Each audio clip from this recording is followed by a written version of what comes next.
নমস্কার বন্ধুরা, রকি কিচেনের তরফ থেকে সকলকে স্বাগত জানিয়ে আবার একটা রেসিপি আপনাদের মাঝখানে শেয়ার করতে চলেছি। সেটা হচ্ছে চিংড়ি মাছ দিয়ে মেথির শাক ভাজা। তাহলে চলুন দেখে না যাক আজকে রেসিপি। ওভেনে একটা কড়াই বসিয়ে তাতে দিয়ে দিয়েছি কিছুটা পরিমাণে তেল। তেলটা গরম হয়ে যাওয়ার পর দিয়ে দিলাম হাফ চামচেরও কম হলুদ গুঁড়ো।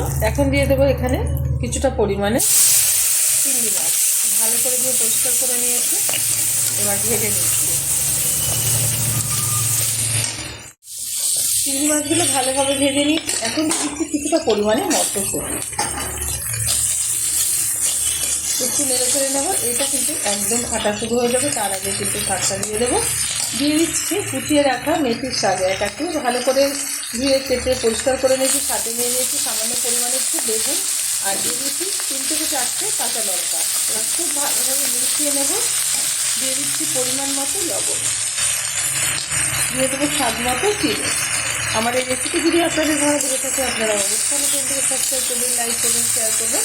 আর এরকমভাবে একবার মেথির শাক ভাজা আপনারা করে খেয়ে দেবেন, আশা করি ভীষণ ভালো লাগবে। ভালোভাবে নেড়ে চেড়ে নেওয়ার পর সামান্য পরিমাণে এই যে একটু জল দিয়ে দিয়েছি। এবার ঢেকে দিচ্ছি 5 মিনিটের জন্য হাই আছে রান্না করে নিচ্ছি। ঢাকনাটা তুলে দিচ্ছি। খুব সুন্দরভাবে কিন্তু শাকটা মজে গিয়ে রান্না হয়ে গেছে ঠিকঠাকভাবে, আর সবগুলো জিনিসই কিন্তু এখানে সিদ্ধ হয়ে গেছে। আর একটু কুচির মাধ্যমে ঢেকে দিচ্ছি যাতে আরও মজে যায় আর ভালো লাগে খাওয়ার সময়, বেগুন আর শাকে একসাথে মিশে গিয়ে। শাকটা হয়ে গেছে, নামিয়ে ঢেলে দেবো একটা পাত্রে। গরম গরম ভাতের সাথে সার্ভ করবো। আপনারা অবশ্যই ট্রাই করবেন। দেখা হবে পরের ভিডিওতে নতুন কোনো রেসিপি নিয়ে। ধন্যবাদ।